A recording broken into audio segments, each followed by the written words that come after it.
Kasaragod Kanhangad nursing വിദ്യാർത്ഥിനി ആത്മഹത്യയ്ക്ക് ശ്രമിച്ച സംഭവത്തിൽ പ്രതിഷേധം ശക്തമാവുകയാണ്.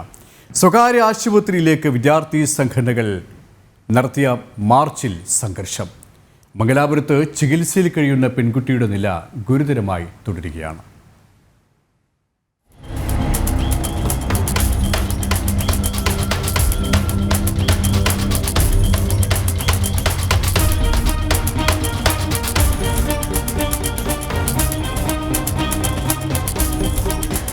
മൂന്നാം വർഷ നഴ്സിംഗ് വിദ്യാർത്ഥിനി ചൈതന്യ ശനിയാഴ്ച രാത്രിയാണ് ഹോസ്റ്റൽ മുറിയിൽ ആത്മഹത്യയ്ക്ക് ശ്രമിച്ചത്. പെൺകുട്ടി തൂങ്ങി മരിക്കാൻ ശ്രമിച്ചത് കണ്ട കൂട്ടുകാരികൾ ബഹളം വെച്ചതിനെ തുടർന്ന് ഓടിയെത്തിയവർ ഉടൻ ആശുപത്രിയിലേക്ക് മാറ്റുകയും സ്ഥിതി ഗുരുതരമായതിനെ തുടർന്ന് മംഗലാപുരത്തെ സ്വകാര്യ ആശുപത്രിയിൽ പ്രവേശിപ്പിക്കുകയായിരുന്നു. ഹോസ്റ്റൽ വാർഡനുമായുണ്ടായ തർക്കത്തെ തുടർന്നാണ് ആത്മഹത്യാ ശ്രമം. വാർഡൻ മാനസികമായി പീഡിപ്പിക്കുന്നതായും അധികൃതർക്ക് പരാതി നൽകിയിട്ടും നടപടി സ്വീകരിച്ചില്ലെന്നും വിദ്യാർത്ഥികൾ പറഞ്ഞു.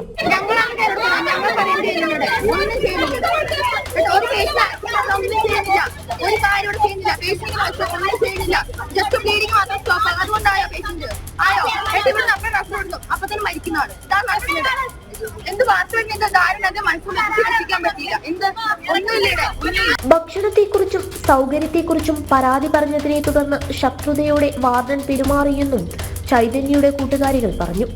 സുഖമില്ലാതെ കിടന്ന സമയത്ത് ചൈതന്യയ്ക്ക് വാർഡൻ മതിയായ ഭക്ഷണം പോലും നൽകിയില്ലെന്നും പരാതിയുണ്ട്.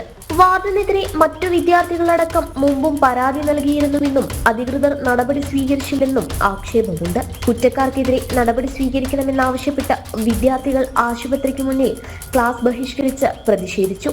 കുറ്റക്കാർക്കെതിരെ നടപടി സ്വീകരിക്കണമെന്നാവശ്യപ്പെട്ട് വിദ്യാർത്ഥി സംഘടനകൾ ആശുപത്രിയിലേക്ക് പ്രതിഷേധ മാർച്ച് നടത്തി. പോലീസ് ലാത്തിച്ചാർജിൽ നിരവധി ABVP പ്രവർത്തകർക്ക് പരിക്കേറ്റു.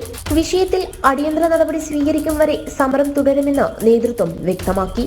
ഇത്തരം സംഭവങ്ങൾ ആവർത്തിക്കരുത്. കുറ്റക്കാർക്കെതിരെ മാതൃകാപരമായ നടപടികൾ സ്വീകരിക്കണം. വിദ്യാർത്ഥികൾ ഒന്നാകെ ആവശ്യപ്പെടുന്നതും ഇത് തന്നെയാണ്. ക്യാമറമാൻ പ്രശോഭ് കുറ്റിലിനോടൊപ്പം ദുസ്ന സുരേഷ്, ജനം, കാസർഗോഡ്.